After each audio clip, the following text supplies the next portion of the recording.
Hello everyone, a very warm welcome to newspaper Analysis Townhall. Today, 11th of August, we are going to cover various important news from the Hindu newspaper. The first news is India-ASEAN. India and ASEAN countries are starting a new round of negotiations for the free trade agreement. As you know, India is trying to come up with deal with various countries regarding free trade agreements after the US tariffs. So in this regard, we are going to have a look at the India-ASEAN Free Trade Agreement. Second, Asiatic lion population increase. Yes, the recent census of 2025, the population of Asiatic lion has been increased. We are going to have a look at the various conservation initiatives in this regard. Third, Environment Ministry has framed new rules regarding identification and clearing of chemically contaminated sites. Fourth, providing justice for juveniles. Here we will have a look at various cases where juveniles are being treated as adults during the trials. So what are the various issues and provisions for the juveniles? And now the next one is India's defense production reached an all-time high. We are going to have the data how the defense production has increased in India. Let's start. Yes, India and ASEAN officials to begin fresh round of talks. This comes in the background of when the India's Commerce Minister called ASEAN countries as B team of China, and also the earlier agreement of 2009 as silly. Certain ASEAN countries showed displeasure on these remarks, but last year India and Malaysia meeting started, and this has provided a new energy to the India-ASEAN negotiations for the trade agreement. A very good quote by Mr. S. Jaishankar, the External Affairs Minister. ASEAN is the cornerstone of India's Act East policy and its Indo-Pacific vision. ASEAN is very important India के लिए for its Act East policy and also Indo-Pacific vision. The context of this article is, I think we all are aware of, India is trying to negotiate a new agreement with ASEAN after the tariffs imposed by US. Also, Prime Minister Modi is expected to visit India-ASEAN Summit to attend the summit and also the East Asia Summit, which is likely to happen in October. So before going on to the various issues and what are the issues between the trade of India and ASEAN, let's have a look at the organization of ASEAN. There are 10 countries in ASEAN.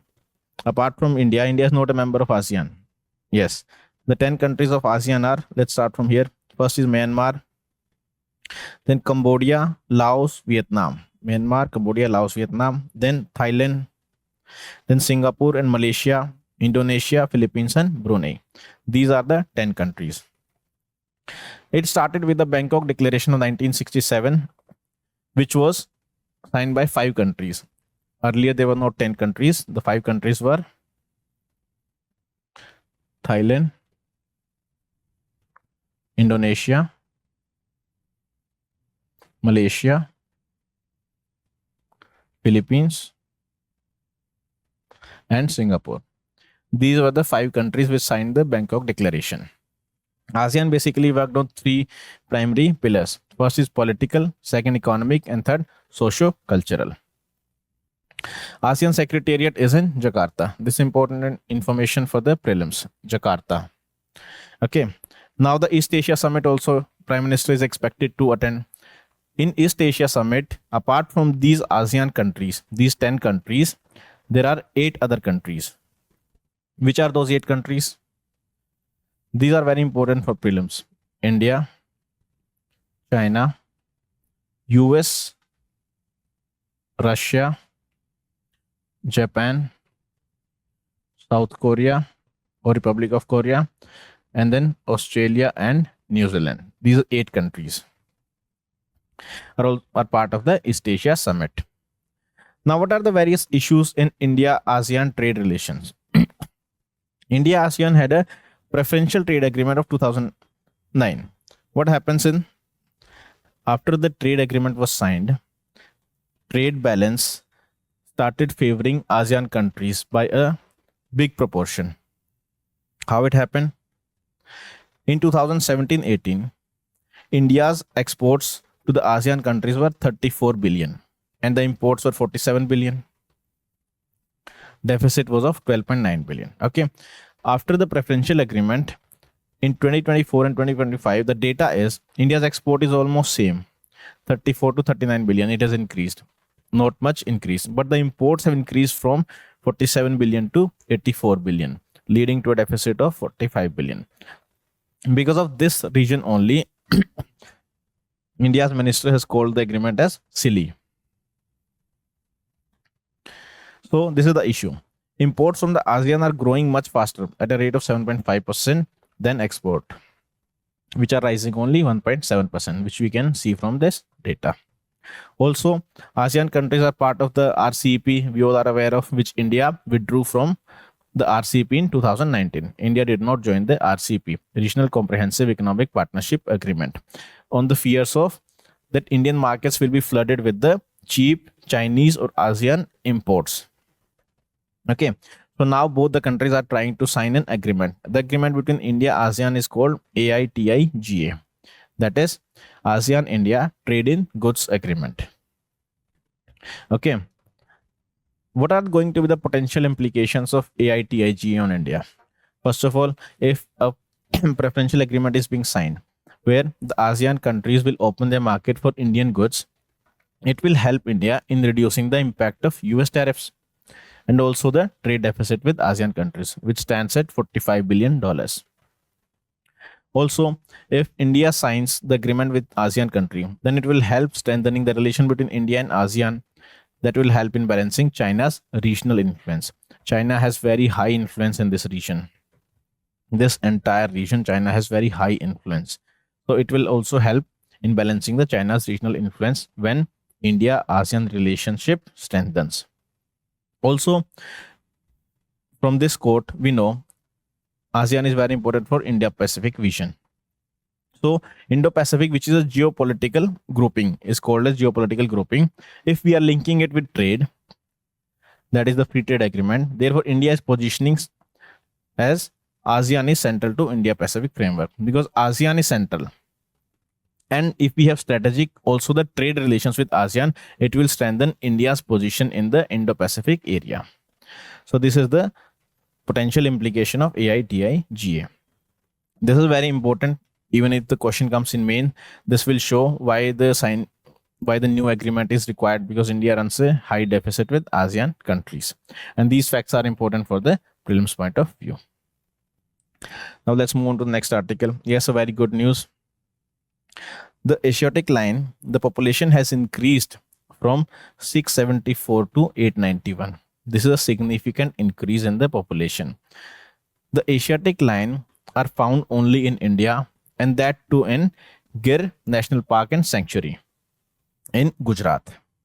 This is a very important fact, exclusively in India and 𝐼𝐸𝐝 National Park and Sanctuary. These Asiatic lions, they went extinct in 1889. These were the last time when they were seen. After that, the conservation efforts started, the breeding efforts started, and today we are standing at a number of 891. Asiatic lion belongs to one of the 7 big cats around the world. Out of the 7 big cats, India is running programs to conserve 5 of these, which are found in India. What are these 5? The 5 are tiger, lion, leopard, snow leopard, and cheetah.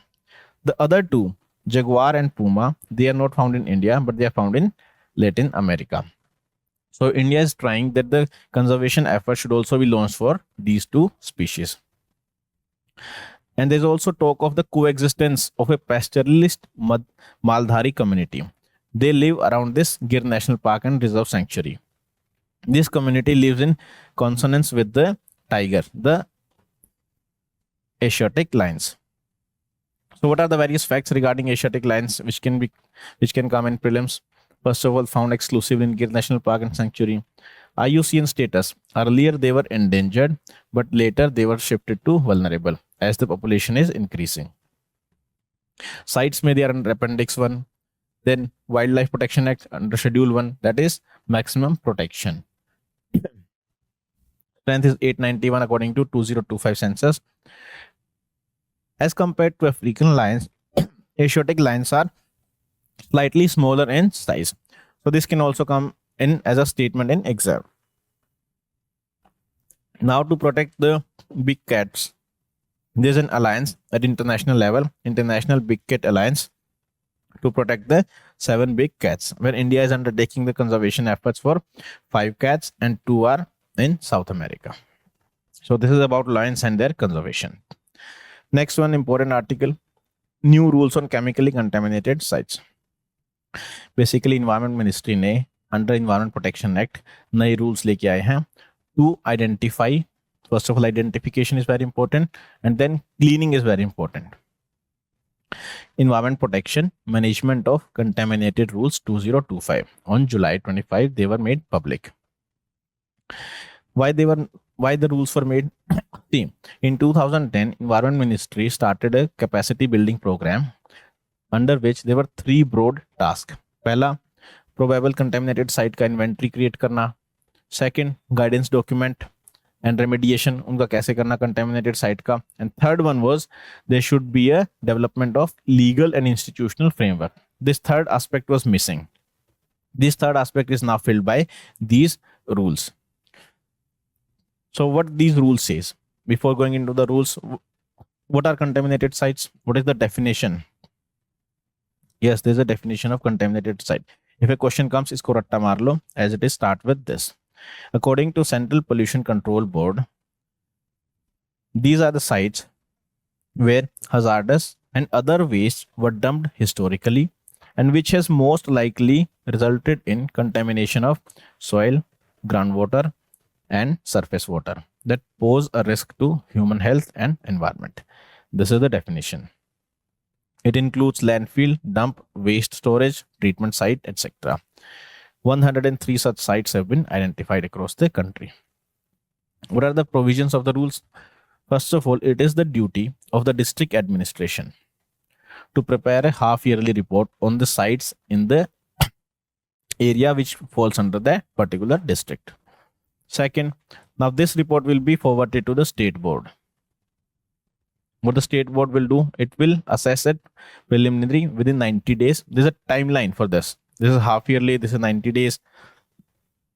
And a detailed survey should be made in the next 3 months. That is 3 months plus 3 months, 6 months. 189 specific hazardous chemicals have been identified. They are marked as hazardous under the provisions of Hazardous and Other Waste Management and Transboundary Movement Rules 2016, 189. Now the assessment has been done. Now the remediation plan has to be made by the body called as a reference organization at the state level. This will make remediation. अब remediation कैसे करना है? Liability. This is important. Under the polluter pays principle, the responsible party. Who is the responsible party? The person or the entity who are responsible for the pollution of the contaminated site. They will bear the cost of cleanup. Okay. So they will be held liable. Criminal liability will also be there under Bharatiya Nyaya Sanhita Act. Now, what can comes in prelims is these exemptions and omissions. These rules do not apply to all kinds of contamination. They do not apply to radioactive waste, mining operation, marine oil pollution, or solid waste from dump sites, as these are dealt under various different laws. There is different for radioactive, there is different for mining operations. Also, the issue with the rules are identification ho gaya. Now the actual remediation, this is identification and assessment, 90 days, 3 months, okay. But after the identification, preliminary assessment and detailed survey, now the cleanup has to be happen. Now there is no timeline in how much time the cleanup should be done.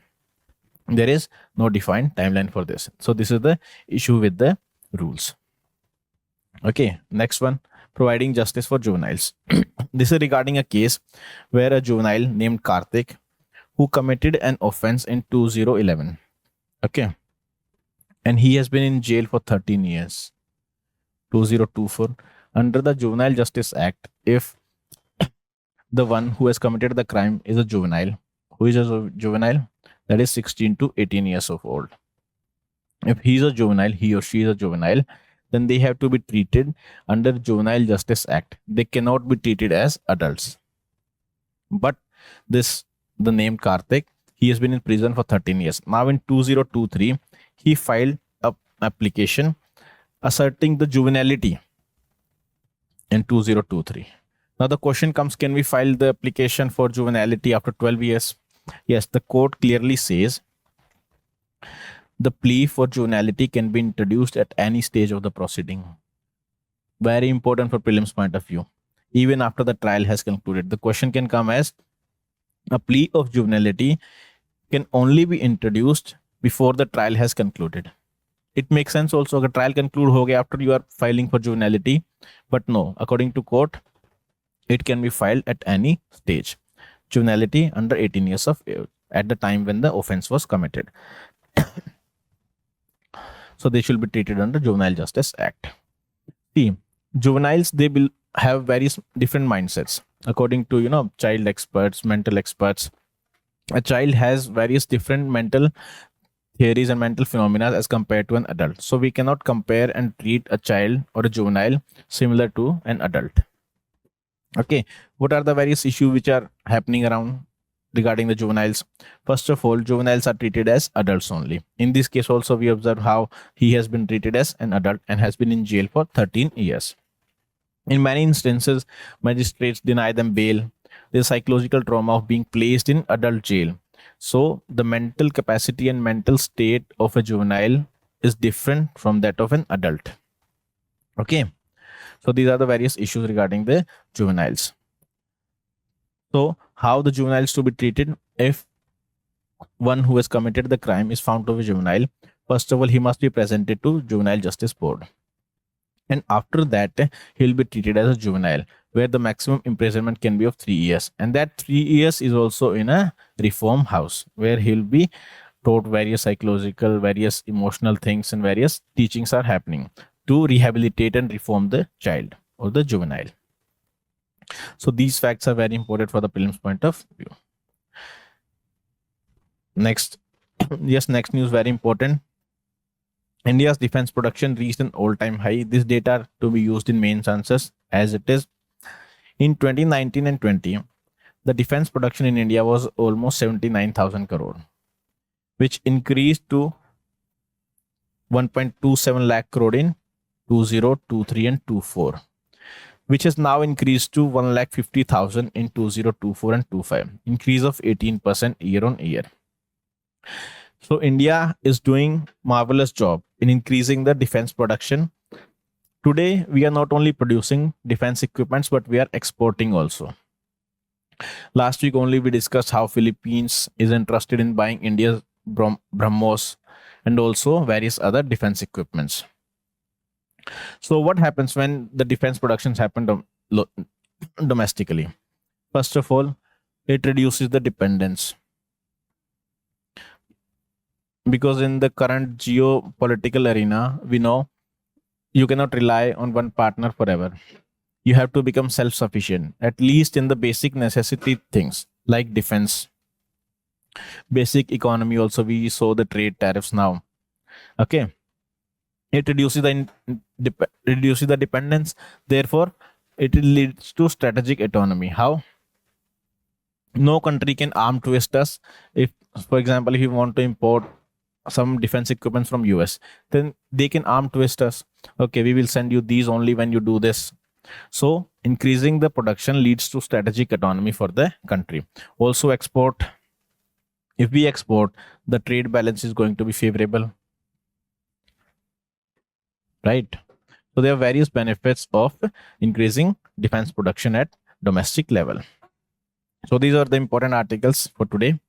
Now we will meet tomorrow. If you have any issue, if you have any query, you can write in the comment box. I'm attaching the notes in the comment box, also in the description box. So you can refer them and use them at later stage also. So that's it for now. Thank you.